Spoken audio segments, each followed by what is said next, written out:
బాగున్నాడు కదరా కుర్రాడు. అవనా చాలా స్మార్ట్గా ఉన్నాడు.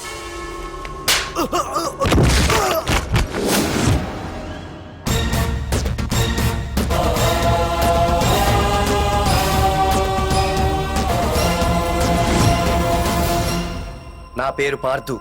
నువ్వు వెతుకుతున్నది, చంపించాలని ట్రై చేస్తున్నది నన్నే. నేను ఈ తమ్ముని కావాలని చంపలేదు, అది అనుకోకుండా జరిగింది. అతను చనిపోయిన విషయం కూడా నాకు ఇప్పుడే తెలిసింది. నన్ను చంపడం వల్ల అతను తిరిగి రాడు కదా, అందుకు నీ మనుషులు నా వెంట పట్టడం, నన్ను చంపాలని ట్రై చేయడం, నేను వాళ్ళని తిరిగి కొట్టడం, ఇవన్నీ నాకు నచ్చవు. నీ తమ్ముడు చనిపోయినందుకు నువ్వెంత బాధపడుతున్నావో, పొరపాటున నా చేతిలో ఒకరు చనిపోయినందుకు నేను అంతే బాధపడుతున్నాను. అందుకే ఈ విషయం ఇక్కడితో వదిలేస్తే ఇద్దరికీ మంచిది. అర్థం చేసుకో. అర్థం చేసుకున్నాను. నిన్ను తప్పుగా అర్థం చేసుకున్నాను, చాలా తప్పుగా. నా తమ్ముణ్ణి చంపినవాడు నాకు భయపడి ప్రాణభయంతో ఎక్కడో దాక్కునుంటాడనుకున్నాను. కానీ చంపింది నేనే అని చెప్పే దమ్మునవాడనుకోలేదు. చూస్తా, నీ దమ్మేంటో ఇప్పుడు చూస్తా. ఒరేయ్ తమ్ముడు, చూసావా, మొదటిసారి వీడు నిన్ను చంపినవాడు నా ముందుకొచ్చాడు. ఈ రోజే వీడిని ముక్కలు ముక్కలుగా నరికి నీ రుణం తీర్చుకుంటా. రేయ్, వేసేయండిరా వాడిని.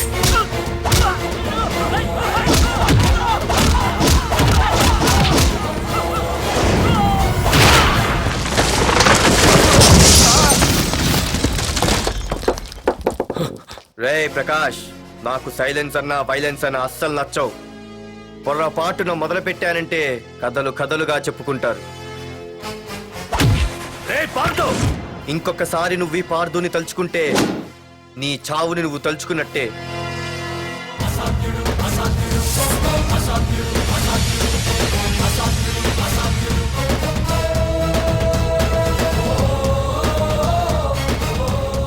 మా బామ్మ పిడుగు శబ్దం వినాలి కానీ చూడకూడదనేది. అంటే ఏంటి ఇప్పుడు అర్థమైంది. ఈడు ఇంకా తేరుకోలేనట్టుంది.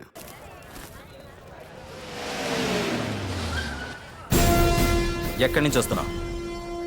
నాకు తెలుసు, ప్రకాష్ దగ్గర నుంచి కదూ. తంబు మర్డర్ కేసు ఇన్వెస్టిగేషన్ చేసింది నేనే. అతన్ని నేను కావాలని చంపలేదు సార్. ఒక కుర్రాన్ని కాపాడే ప్రయత్నంలో అలా జరిగింది. తెలిసి చేసినా తెలియక చేసినా తప్పు తప్పే అని ఫీల్ అయ్యాను. అందుకే ఆ ప్రకాష్ని కలవడానికి వెళ్ళాను. తంబుని చంపటం తప్పు కాదు పార్థు. మర్డర్ చేయడం తప్పు కాదంటున్నాడేంటని ఆశ్చర్యంగా ఉందా? రా, బండెక్కు. నాకంతా తెలుసు పార్థు, నీ తప్పేం లేదు. దిగు.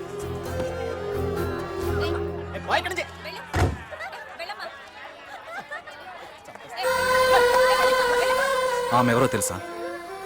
నాకంటే ముందు నా పోస్టులో ఉన్న పోలీస్ ఆఫీసర్ భార్య.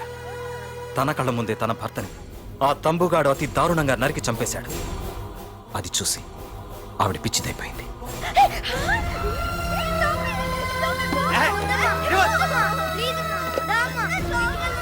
ఆ కుర్రాడు ఆవిడ కొడుకు. చదువుకుంటూ ఆడుకోవాల్సిన వయసులో తన పిచ్చి తల్లిని జాగ్రత్తగా చూసుకోవడానికి రోడ్డున పడ్డాడు. ఆ పెద్దాయన్ని చూడు. 6 సంవత్సరాల క్రితం తన కూతురి పెళ్లి కోసం బట్టలు కొనడానికి కూతురుతో పాటు సిటీకి వచ్చాడు. తంబుగాడు ఆ అమ్మాయిని ఎత్తుకుపోయాడు. ఆ రోజు నుంచి ఈ రోజు వరకు తన కూతురు ఉందో లేదో తెలియకపోయినా ఎప్పటికైనా తిరిగి ఇవ్వకపోతారా అన్న చిన్న ఆశతో ఈ సిటీలో ఉండిపోయాడు. వీళ్లే కాదు పార్థ, ఒక్కసారి అటు చూడు. పశువులు కూడా ఉండలేని ఈ మురికి నీళ్ల పక్కన వీళ్ళు ఎందుకుంటున్నారో తెలుసా? ఆ ప్రకాష్ గాడు తన తమ్ముడి పేరు మీద మల్టీప్లెక్స్ కట్టడానికి వీళ్ళుండే ఇళ్లని ఖాళీ చేయించి తన సొంతం చేసుకున్నాడు. వాణ్ణి ఎదిరించలేక, వేరే దారి లేక వీళ్ళంతా ఈ దుర్భరమైన జీవితాన్ని గడుపుతున్నారు. ఇప్పుడు చెప్పు పార్థ, తంబుని చంపడం తప్పని ఇంకా నువ్వు ఫీల్ అవుతున్నావా?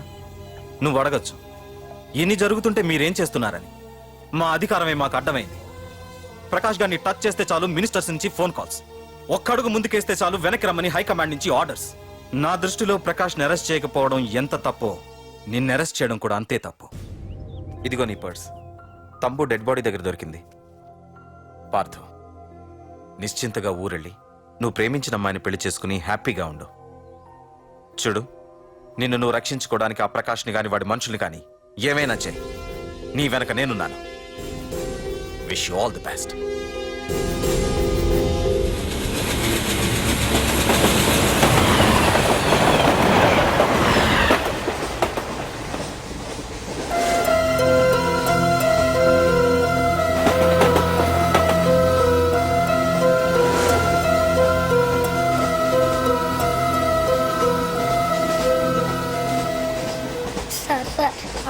వేస్తుంది sir, please sir.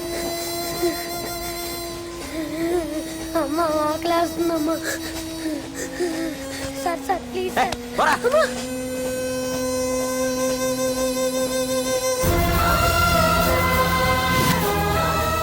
APJ Abdul Kalam.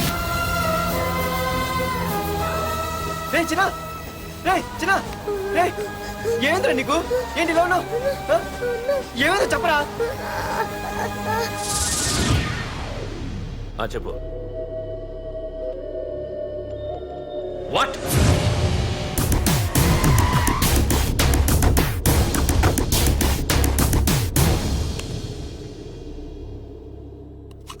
అన్నా, తమ్ముడిని చంపింది వరదరాజులు కాదన్నా, ఓ కాలేజీ కుర్రాడు. ఎవడ్రా? ఎక్కడుంటాడు వాడు? చెప్పు. పేషెంట్ ని డిస్టర్బ్ చేయకండి, అతను ఇప్పుడే కోమా నుంచి కోలుకున్నాడు, చనిపోయే ప్రమాదం ఉంది. రే, నా తమ్ముడు ఆల్రెడీ చచ్చిపోయాడు రా. వెళ్ళు. చెప్పు. అన్నా, ఆడెక్కడ ఉంటాడో తెలియదు కానీ ఆడితో పాటు ఆ స్కూల్ కుర్రాడు కూడా ఉన్నాడన్నా. రే, వీడిని బండి ఎక్కించండి. అలాగేనా?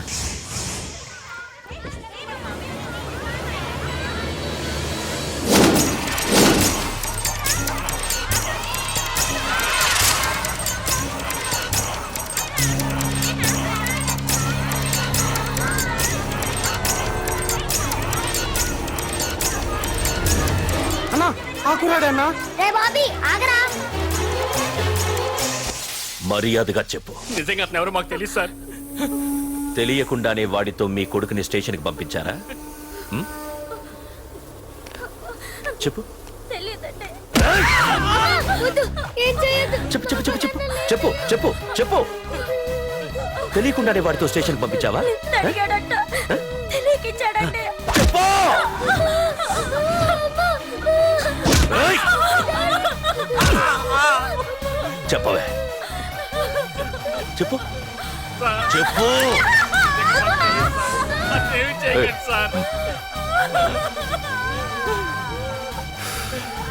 ఇప్పుడు చెప్తాం. చెప్పు. మమ్మల్ని వదిలేయండి సార్, ప్లీజ్ చెప్పు. సార్. చెప్పు. నిజంగా మాకు తెలియదు తెలీదా? సార్. చెప్పు చెప్పు. ఏయ్, చెప్పు. ఏయ్! ఏయ్, చెప్పు. ఇప్పటికైనా చెప్పవే. వాడు నా చేతిలో చావాలి. చెప్పు.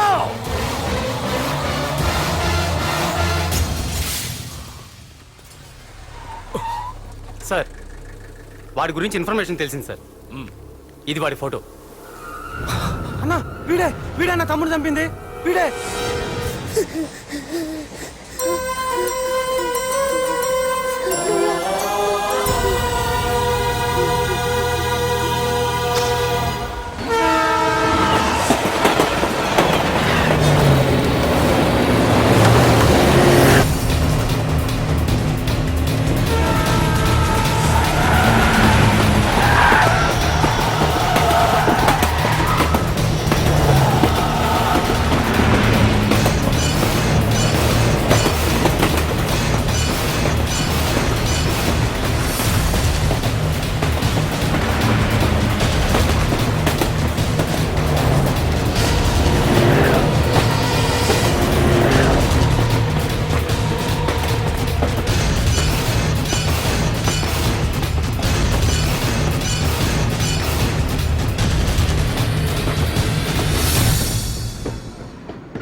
అయ్యో, మన భోగిలు విడిపోయాయి.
నిన్ను తలుచుకుంటే చావును తలుచుకున్నట్ట.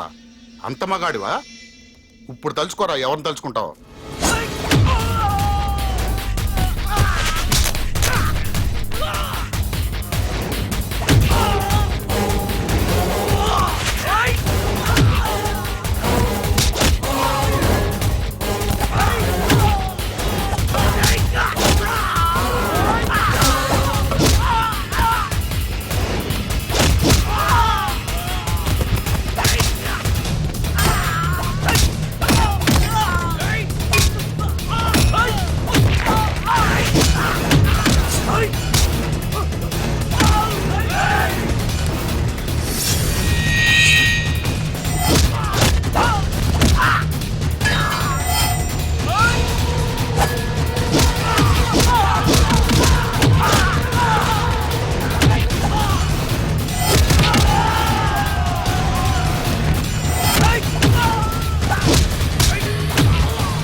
నా గురించైనా ఒకసారి ఆలోచించు ప్రకాష్. ఇప్పుడు నా ఆలోచన, ఆవేశం అంతా పార్థుగాడి చావు గురించే.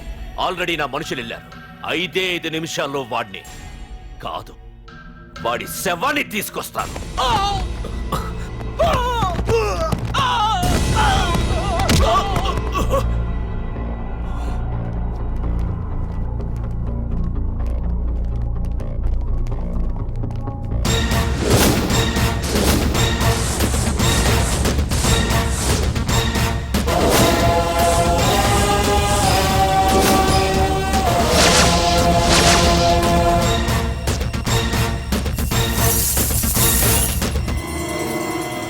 పార్థు, రేయ్, నువ్వు జీవితంలో ఏ తప్పైతే చేయకూడదు అదే చేశావు. నన్ను టెన్షన్ పెట్టావు. నా మూలంగా అభంశుభం తెలియని పసివాడి తల్లిదండ్రులను చంపి వీన్ని అడుక్కు తిని అనాథం చేశావు. నీ వల్ల అన్యాయం అయిపోయిన ఈ పసివాడి మీద ప్రమాణం చేసి చెప్తున్నా, నా పెళ్లికి పంతులు పంచాంగం చూసి పెట్టిన ముహూర్తం ఈ 28. అప్పటి వరకు నేను ఇక్కడే ఉంటా. నీ ప్రతి అడుక్కి ఎదురొస్తా. నీ రౌడీ రాజ్యాన్ని నేలకూలుస్తా. నీ రాక్షసత్వం వల్ల ఇప్పుడు వీడు ఏ స్థితిలో అయితే ఉన్నాడో అదే స్థితికి నిన్ను తెచ్చి నడి రోడ్డు మీద నిలబెడతా. దానికి నేను పెట్టిన ముహూర్తం ఈ నెల 19. తెచ్చుకో. నీ బ్రాంచీల నుండి జనాల్ని తెచ్చుకుంటావో, నీ గొడవల నుండి ఆయుధాలు తెచ్చుకుంటావో. ఒరే ప్రకాష్, పొరపాటున నా పొరచేయి తగిలితేనే పైకి పోయాడు నీ తమ్ముడు. అదే నే మనసు పెట్టి పిడికిలి బిగించి కొట్టానంటే పునర్జన్మ లేకుండా పోతావు.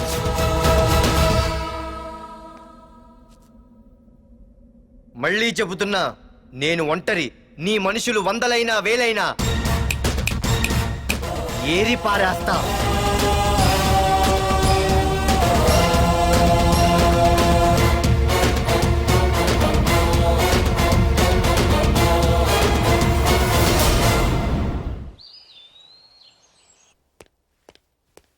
నాన్నా, పార్థు ఏం నాన్నా? నేను ఇంత టెన్షన్ పడుతుంటే నువ్వే మాట్లాడవేంటి? పార్థు తనని నమ్ముకున్న వాళ్ళని టెన్షన్ పెట్టడు, తనతో పెట్టుకున్న వాళ్ళకి టెన్షన్ పెడతాడు. అవునమ్మా, ఒక్క ప్రకాష్ కాదు, 100 మంది ప్రకాష్లు అడ్డొచ్చినా వాళ్ళంతు చూసి పెట్టిన ముహూర్తానికొచ్చి నీ మెళ్ళో తాళి కడతాడు.